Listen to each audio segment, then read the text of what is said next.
weetti waan akkana akkasaanii barreeffamee lafa taa'utti yoo jiraate tokkoffaa waan haaraa uumuu jechuun waan jiru wayyeessuu jechaadha.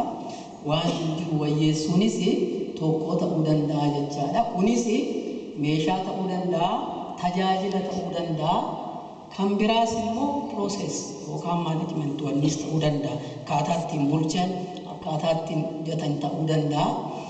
Kan biraas immoo akkaataa ittiin gabaa isaanii wanni godhatan. Amma fakkeenyaaf midhaan yoo itti oomishanii attamitti isuma isaa amma dhaqanii gurguranitti attamitti gabaa ittiin argatu mi'a isa waan immoo oomishan sana immoo eessa keewwatu attamitti geejjibsiisuu yookaan jedhanii kana hundumaa pilaanatti baasuu jechaadha. Kan biraa immoo yookaan immoo amma